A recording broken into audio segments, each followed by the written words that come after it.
Not long ago, we spoke about the complement rules for conditional probability. We did an introduction for rule number 1, rule number 2, and rule number 3. And in today's video, we are going to talk about the last rule that I have labeled rule 3. Now, previously, we spoke about the rule number 1, which says that what if we are asked to find the probability of the first event, which is A complement, giving what? B. We realize that the formula or the shortcut formula for this is to use 1 minus the probability of A giving what? B, or A as B has occurred. We were able to prove this formula, and I was able to explain this into details.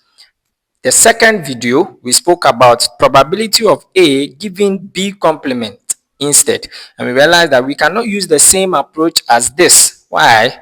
Because the complementary nature of the event A cannot allow us. Therefore, we need to break this down using the formulas below. So we were able to break this down. Then we realized that this is one of the ways we can use to solve for this when we are conditioning on the B complement. In today's video, we will find out the probability of the event A complement as B complement has been given. This will be the final video under this introduction. So locate the videos Introduction to Conditional Probability part 1, 2, and 3. This is part 2. This is part 3. Locate them. It will help you to understand the concept. So let's box on to what we have today.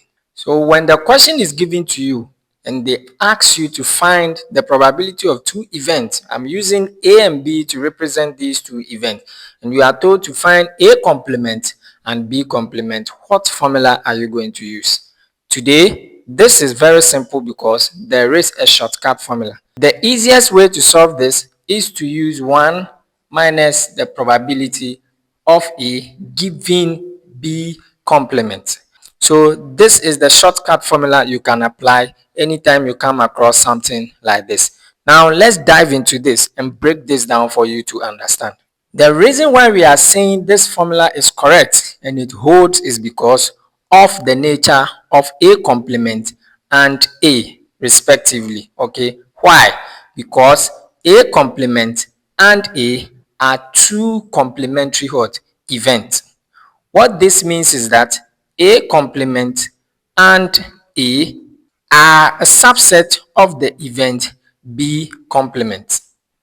Do you understand? Now this means that when we find the probability of B complement, which is here, the one we are conditioning on, or the event that has already occurred, we will find out that the event A complement and A are all a subset of what? B complement. When this happens, it makes it possible for us to write the formula in this form. Okay, this also means that A complement union A will always give us the sample space of the event. In the same way, we can also say that A complement intersection the event A will always give us what? A null set. So because of these two results, it makes it possible for the event B complement to be partitioned into two groups, where the probability of B complement will be grouped into what? Two scenarios. In these two scenarios, we will find out that A complement and the event A, wherever they find themselves, they will be mutually exclusive, which means they cannot happen together. And that is why it qualifies and makes this formula what? Holds.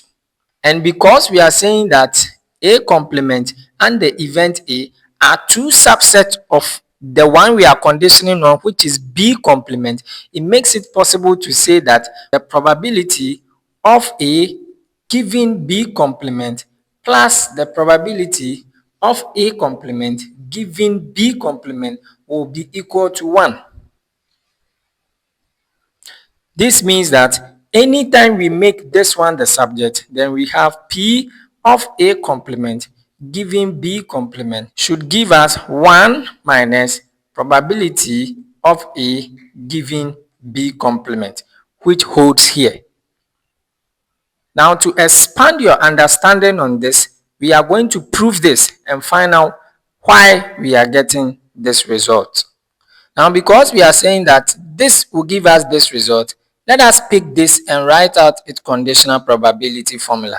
And that is giving us P of A, as B complement has been given, is always equal to the probability of A intersection B complement divided by the one we conditioned on, which is what? Probability of B complement. Now, when I was explaining, I told you that the probability of B complement will be grouped into two or partitioned into two. Now, let's see what will happen. So the probability of B complement will give us, now watch, we are going to have the probability of A intersection B complement plus the probability of A complement intersection what? B complement. Let's label this equation 1. So I told you that A here and A complement here are two complementary events. You can see that this is a separate event and this is also a separate event, which are mutually exclusive. They can never occur together. Now, because these two events cannot occur together, let us see something. Why don't we divide both sides of the equation by the probability of B complement and see what will happen? When I divide here by P of B complement, then I have to do the same thing here. Divide this by P of B complement. We can now break this down. This will cancel this one and we are left with what? 1. All divided by probability of B complement. Now watch, I can break this down again by having 1 giving me probability of A intersection B complement divided by this one B complement plus the probability of A complement intersection B complement divided by the same probability of B complement. Now watch very closely. Whatever you are seeing here alone is the same as what we have here. Can you see that? And you see that it is equal to A as B complement has occurred. Watch this one too. Because I didn't write this equation, watch.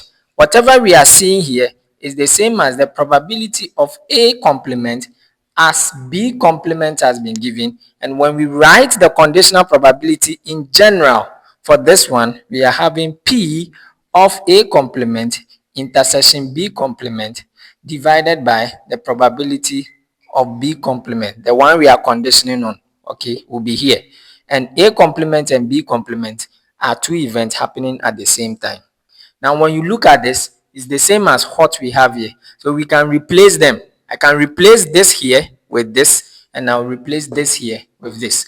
That becomes 1 giving us probability of A as B complement has occurred plus the probability of A complement as the B complement has also occurred.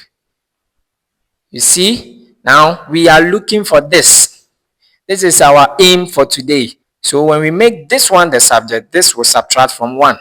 So when I make this the subject, I have probability of A complement as the B complement has been given will always give us 1 minus the probability of A given B complement.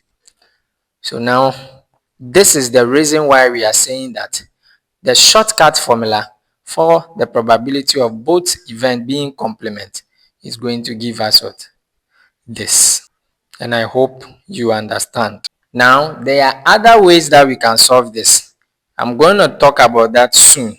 But before I go into that one, I would want to always explain into details for my students to understand. So we are going to find out, why are we saying that the probability of B, which is P of B, will be grouped into two? Why did we partition it into two groups? We are going to do that soon. So from there, then we do other ways that we can solve this without using this formula.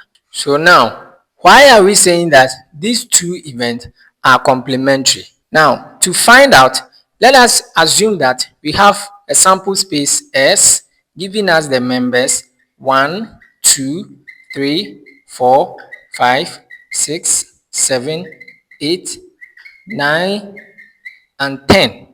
Then we have the members of A.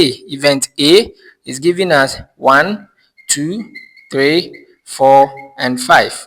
And event B is giving us 4, 5, 6. Then we need to find B complement and A complement. So let's assume B complement is giving us the members. Now watch, B complement are the S minus what? B, the universal set minus the members of B. So that is going to give us 1, 2, 3. We already have 4, 5, 6, 7 here. So we jump to 8, 9, and 10. Are you with me? Then let's find A complement.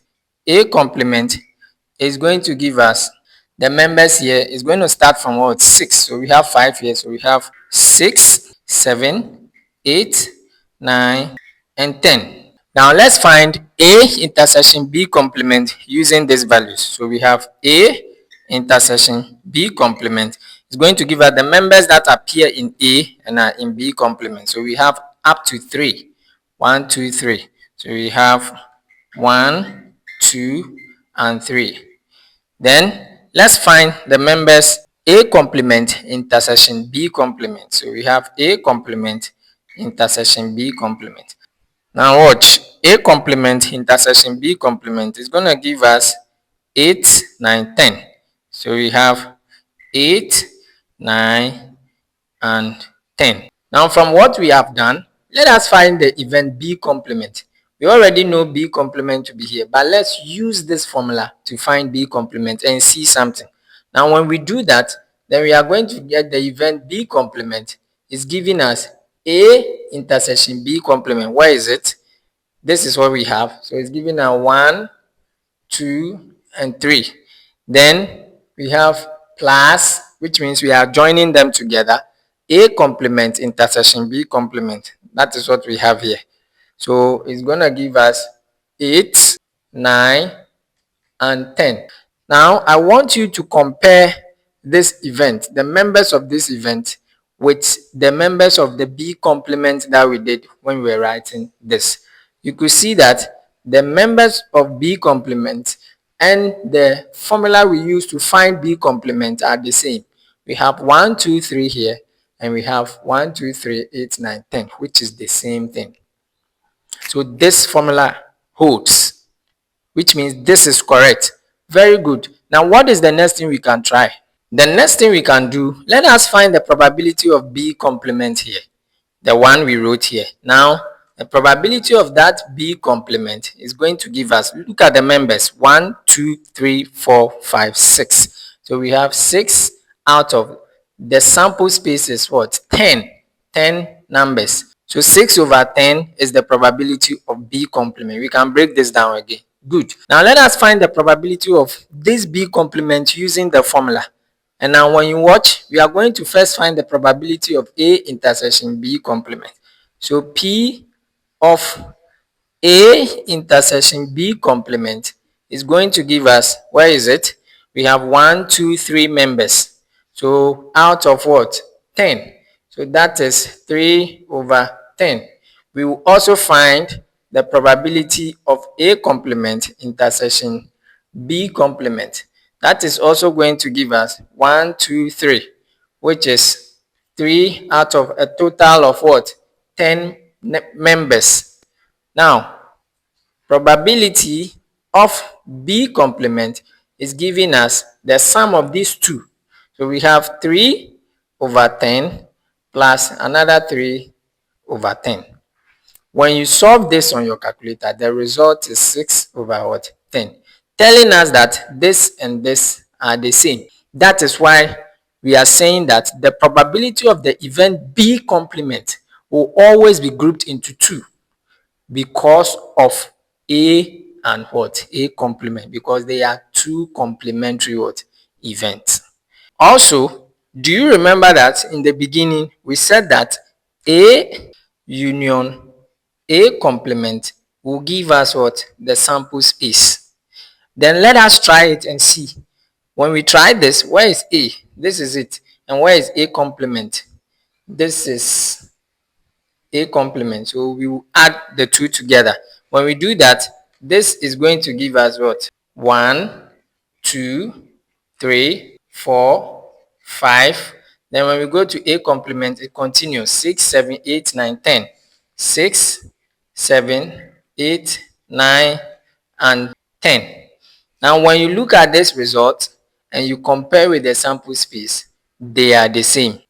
We also said that A intersection A complement will give us a null set. Let's find out.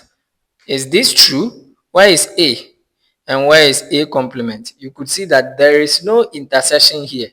We don't have any common member between A and what? A complement. So this formula is what? A null set. This is why we are always saying that the complementary nature of A and A complement made it possible for us to get here. I hope you understand up to this point. So now let us go to other ways we can use to solve for this. If you don't know the event A giving B complement, what will you do? You can also manipulate the equation in other ways to find the probability of this. Another way we can do this is the probability of A complement giving B complement. In general, we will write it as P of A complement intersection B complement dividing probability of B complement. Let's label this equation star. Know that we can also write the numerator as probability of A complement intersection B complement to be equal to probability of A union B complement. Do you understand? So when I look at the members of A, okay, and I find the members of B, like the numbers we used earlier, when we join them together and we subtract from the sample space, we should have the complement. Okay, and it is the same as the complement of A intersection the complement of B. You will have the same result. Now this one that we have here, when we find the members of A union B and we subtract from 1, which is the total probability, we should have the complement. So we can rewrite this equation on our right side as the probability of A union B complement should give us 1 minus the probability of A union B. I hope you understand now. So that the sum of these two, this and this, should give us 1, should give us the total probability. So we can now say that replacing this with whatever we have here, we say the probability of A complement intersection B complement is equal to 1 minus P of A union what? B. Let's label this equation 1. When I take equation 1, I can replace it in equation star, and I have P of A complement giving B complement is going to give us 1 minus the probability of A union B dividing the probability of what? B complement. Remember that B complement and the event B, when we sum it up together, we will get what? 1. So we can change this side by writing but probability of B complement is equal to 1 minus the probability of what? B. So that in the question, when you don't have the complement of the event B or your event, whatever variable you are using here, you can subtract the probability of B from 1 to get that. So that means we can rewrite this equation replacing probability of B with what we have here. You can label this equation 2. So when we do that, what are we having? We are going to have P of A complement giving B complement is going to give us what? 1 minus probability of A union B divided by 1 minus the probability of what? B. You can also use this. So you can use this, you can use this, or this, depending on the one you want. What if you don't know A union B? We can also break down A union B. When we do that, then we are saying that the probability of A union B can also be equal to, now watch carefully, to give us the probability of A plus the probability of B minus the probability of A intersection B. That is what this means. So A union B is telling you that add the members of A, the event A, to the members of the event B and subtract their intersection. Why? Because they might have intersections and you will be forced to repeat the values. That is why we are subtracting this. And to avoid repeating the values of A and B that happened together or that occurred together, you have to subtract their intersection. And that will give you the formula for probability of A union B. Whatever you have here, you can use it to replace what you have here. And you generate a new equation for this. So you can go on and go on and go on. In rule number 5, I'm going to talk about a different approach. In this approach, from here, we can find probability of A intersection B complement. We will only get that when we find the probability of B complement. Okay, so find P of A complement intersection B complement. Assuming we don't know this, what are we going to do?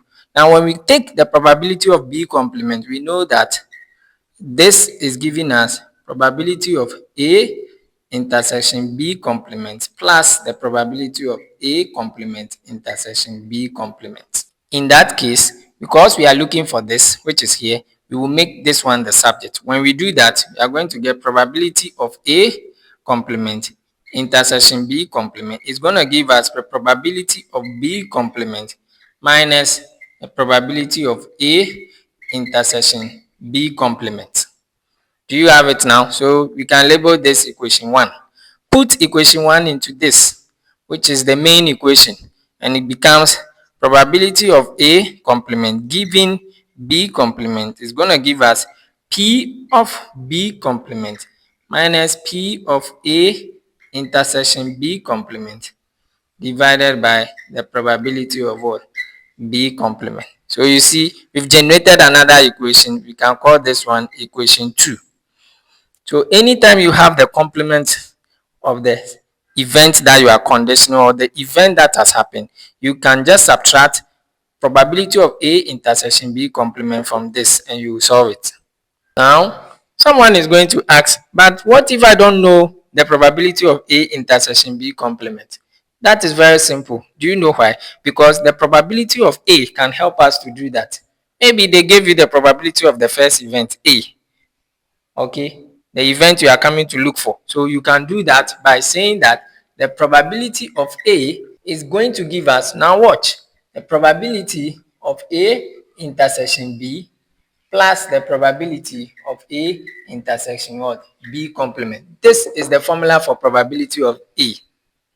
Now when you watch this, you see that A intersection B is here plus the members of A alone intersection B complement. It means we don't need the members of B. Now from here, we can what? Make this one the subject by saying P of A intersection B complement is going to give us the probability of A minus the probability of A intersection B. When you take this result and you substitute it into equation 2, what do you have? You are going to have what?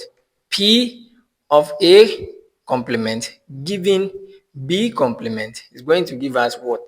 What something? We are going to get the probability of B complement minus, I'll put this into bracket, and it will be probability of A minus probability of A intersection B. Divide your result by the probability of what? B complement. If you don't know A intersection B, it is also simple because you can get it from P of A given B. It's going to give you what? P of A intersection B all over probability of what? B.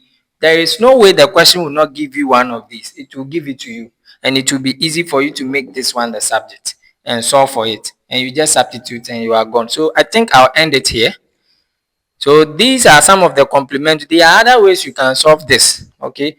So if you know any other ways to break down this equation, please drop them in the comment box for other people to see. You can solve it in the comment section for other people to learn from you.